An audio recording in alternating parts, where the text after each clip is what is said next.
É o quê? Futebol? Sexta-feira? Mas sexta-feira é o tempo que a gente fica junto, como é que tu vai pro futebol? E quem é que vai estar lá? Não. Happy hour hoje? Mas, claro, né? Aquela secretária nova que começou. Mas você acha que eu sou idiota? Isso é baseado em fatos reais, tá? Mas de anos atrás, claramente. E para quem não me conhece, eu sou a Eduarda Nicolodi, psicóloga, sexóloga especializada em psicopatologia, dependência química e disfunções sexuais. E aqui é o melhor lugar para a gente debater sobre como ter uma vida com intenção.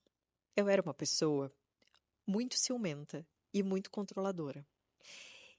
E eu sei da onde que eu tirei isso, porque eu cresci vendo a relação dos meus pais com muito controle, né? Com muito essa questão do machismo, da dominação, essa coisa de que o outro não tem um outro mundo para além da gente.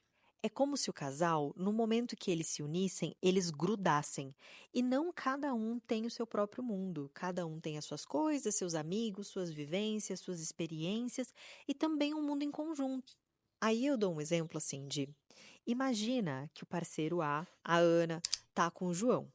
Aí a Ana só gosta de filme de terror. O João só gosta de filme de ação. Nenhum deles gosta do tipo de filme do outro. Só que todo o tempo que eles têm livre, eles estão juntos. O que acontece com o passar do tempo? A Ana não vê mais filme de terror e o João não vê mais filme de ação, porque todo o tempo que eles têm, eles precisam encontrar uma terceira via. Aí, os relacionamentos, eles não são eternos. A gente não sabe até onde eles duram. E tudo bem, eu não vou entrar num relacionamento pensando, porque quando acabar, mas ao mesmo tempo eu não posso ter a inocência de pensar que as coisas são permanentes, porque as coisas não são. O mundo é impermanente. E aí, o dia que a Aninha não tiver mais com o João, eles não vão saber quem eles são durante um bom tempo. E isso pode levar eles para uma depressão, isso pode levar eles para crise de ansiedade, para crise de pânico, como eu vejo constantemente pessoas chegando assim no consultório. Sabe aquela coisa de vai ter amiga mulher? Por que se já tem eu? Não precisa de outras pessoas. Eu já supro essas questões.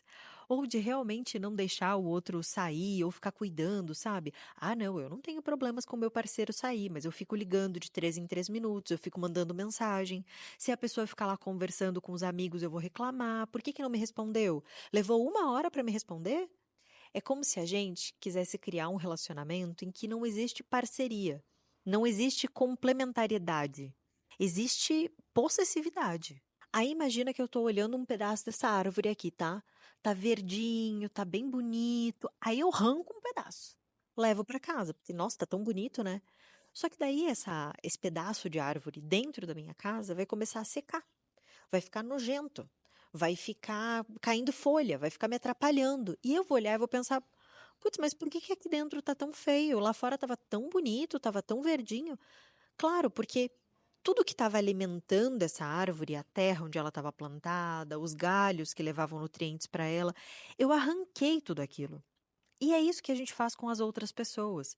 A gente conhece uma pessoa super interessante, divertida, bacana, que nos agrada, e aí a gente começa a levar ela totalmente para a nossa vida, de um jeito que tudo aquilo que mantinha ela daquele jeito é retirado à força. Às vezes, a gente que faz isso, às vezes fazem isso com a gente, e às vezes é uma terceira questão de que parece que o mundo está acostumado a amores desse jeito. Então, de alguma forma, parece que o certo a se fazer é viver grudado. E não é. Sabe quando as pessoas dizem assim: Fulana era tão legal, ela era tão divertida, ela era tão bacana, mas com o tempo ela foi ficando louca. Foi ficando louca, foi ficando chata. Isso é uma coisa que foi co-construída, tanto pelo parceiro A quanto pelo parceiro B. Mas uma relação em que eu não consigo existir com uma certa liberdade, e eu não estou falando aqui de levar uma vida de solteiro enquanto se é casado, são realmente coisas diferentes. E também não tem certo e errado, tem a questão do que é combinado naquela relação. Se tiver combinado, se os dois estiverem felizes, qualquer coisa está tudo bem. Mas dentro de umas regras meio básicas, imaginando as tuas, ainda assim tem muitas formas de existir dentro de um namoro, de um noivado, de um casamento, em que eu respeite muito mais aquela pessoa que está comigo, o pensamento dela, o jeito de sentir, e que eu não queira tornar ela eu mesma. O teu fulaninho é uma pessoa única, diferente de ti, que tem outros sonhos, outros desejos, outras coisas que deixam essa pessoa segura, outros medos. E se a gente souber usar isso, é incrível. Isso é maravilhoso. Teve uma vez que eu fiz um fiasco. Não me admiro. Não me admiro, gente. Pensa numa versão totalmente imatura da Eduarda. Eu tinha um ex que a gente tinha a mesma profissão, só que ele trabalhava menos do que eu. E aí um dia ele era professor numa escola, ele foi até lá, e aí ele teve a tarde inteira lá num happy hour, era alguma coisa de final de ano, assim, meio dezembro, sabe? Aquelas confra da firma, só que da escola. E aí ele saiu de casa, eu não sei, acho que era umas 2 horas da tarde, e ele voltou para casa 10h30 da noite. E eu pensei, ah, é? Com aquela secretária que realmente tinha uma relação meio estranha, abraçava ele muito tempo, ficou com ciúmes de mim, e falei, ah, tá, não, tá certo. Eu fiquei puta, mas eu sabia que não tinha nada de errado. E aí o que que eu fiz? Eu me vinguei e falei, ah, eu não consigo, porque eu trabalho manhã, tarde e noite. O que que eu posso fazer? Se eu quiser sair para dar uma voltinha com os amigos, eu tenho que sair de madrugada.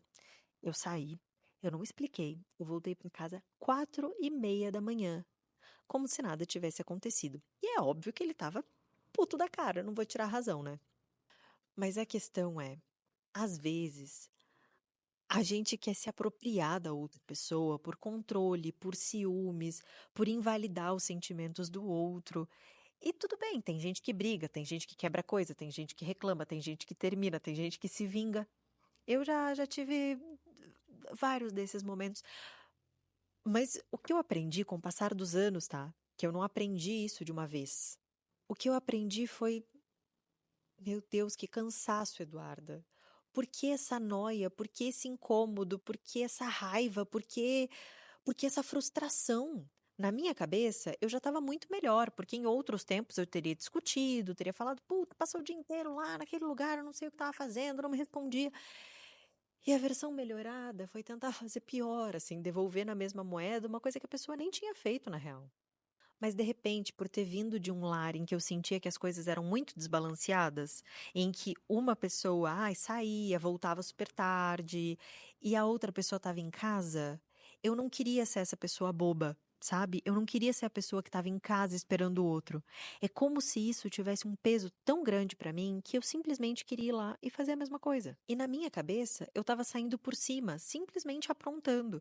Eu lembro de uma história uma vez de que eu tinha um tio que ele ia pro bar todas as noites, incomodava, e um dia a mulher dele ficou tão brava que ela disse assim: Ah, é? Tu não gosta de sair de noite? Ela pegou a bolsinha dela e ela foi pra rua. Falou assim: Então eu vou pra rua, eu vou ficar na rua. E pegou a bolsinha e foi numa esquina, mas pra fazer um show, sabe?